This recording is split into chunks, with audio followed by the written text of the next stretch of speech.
procedure text.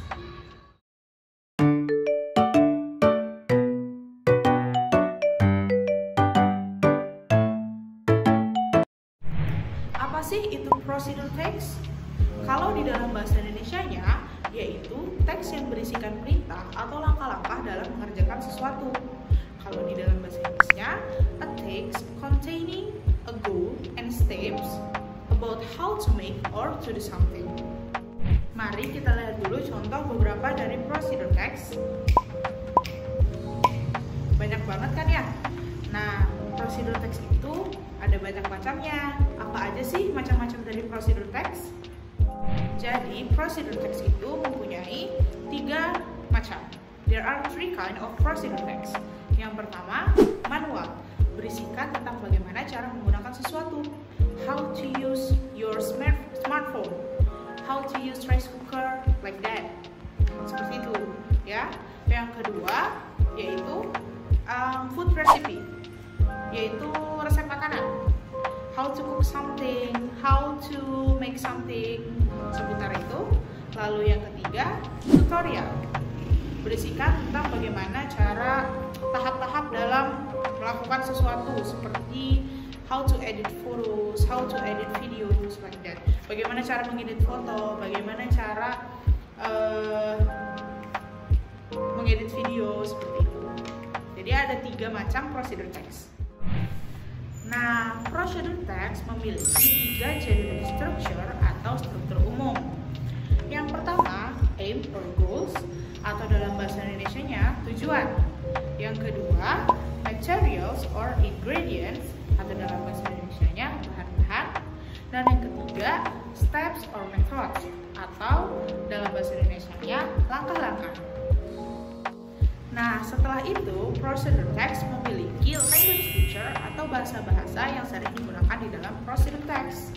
Yang pertama, using imperatives such as mix, stir, turn on, like that, yang menggunakan kata-kata suruhan. Imperatif itu kata-kata perintah. Jadi, di dalam procedure text selalu menggunakan imperatif.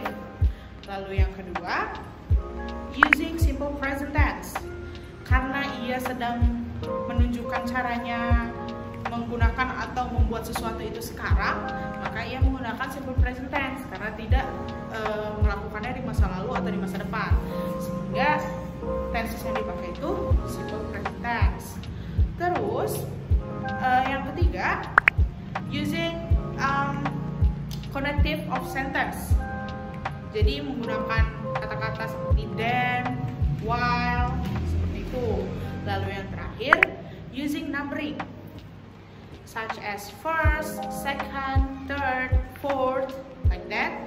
Jadi yang seperti itu, menggunakan numbering karena dalam melakukan sesuatu kan tadi struktur umumnya langkah-langkah kan, langkah-langkah, step, method. Jadi menggunakan numbering di awal-awal kalimat atau di awal-awal saat mereka bicara.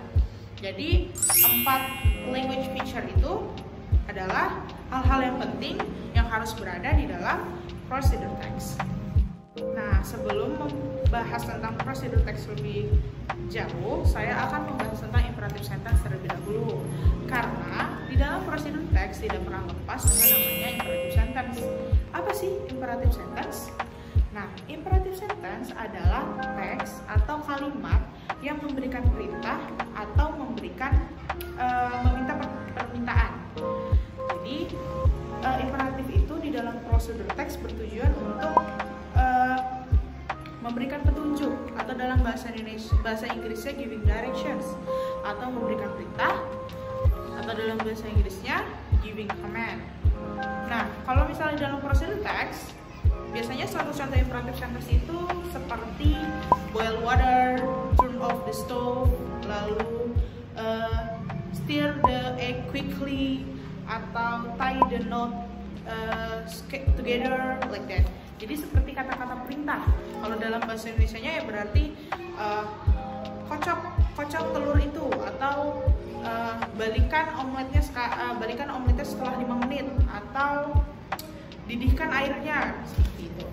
Jadi imperative sentence itu yang berisi perintah di dalam prosedur text, dan imperative sentence itu selalu ada di dalam prosedur text. Nah, setelah tahu tentang imperative sentence, kita masuk ke dalam bagaimana membuat prosedur text dengan baik dan bagaimana contoh prosedur text yang baik.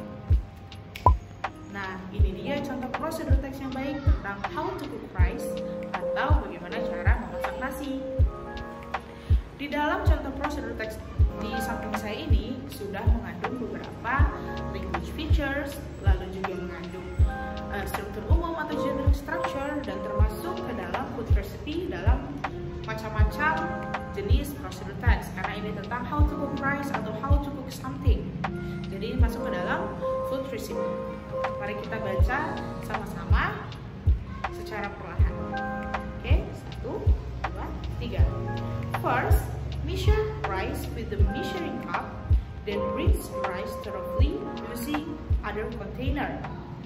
Second, put the rinsed rice in the pan and add water to the recommended scale or to your personal taste. Third, soak the rice in the water at least for 30 minutes. Fourth, place the pan into the body. Make sure the pan settles properly. Fifth, close the lid firmly. Sixth, plug in and press the switch. The light indicating cook will be on. The cooking will start immediately. Seventh, when the rice is cooked, the switch will move up to the keep warm and the light indicating warm will be on.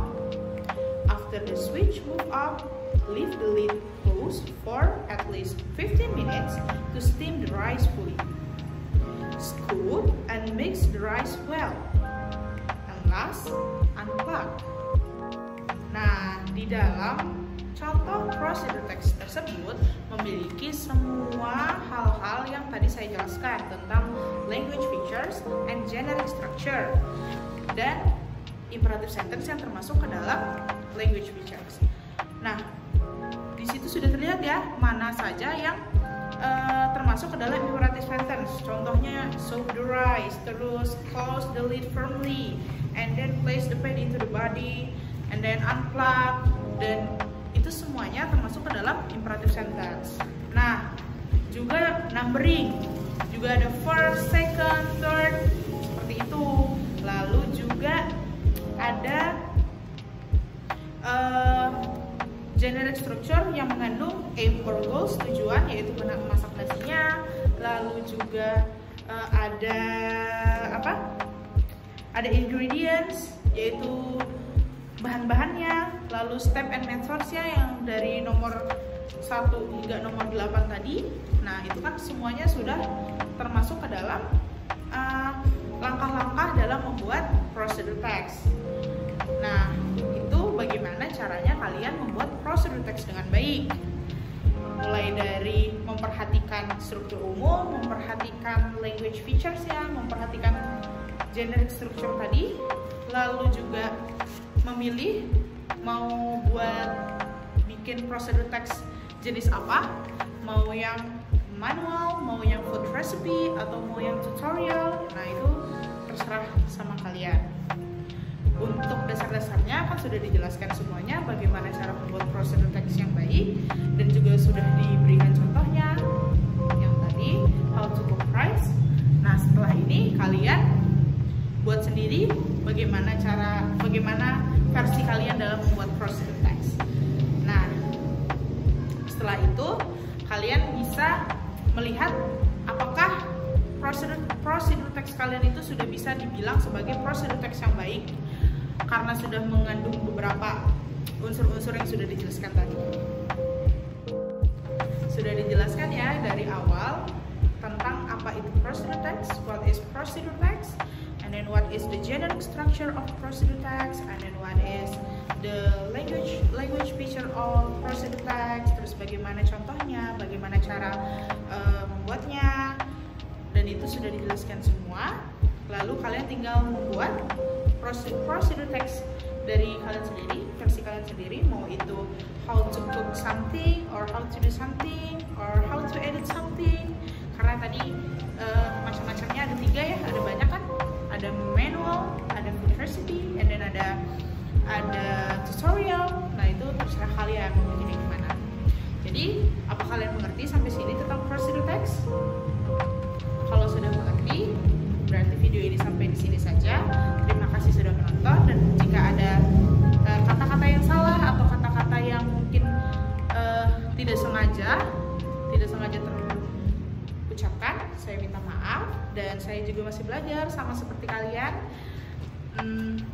Maka dari itu saya akhiri video ini.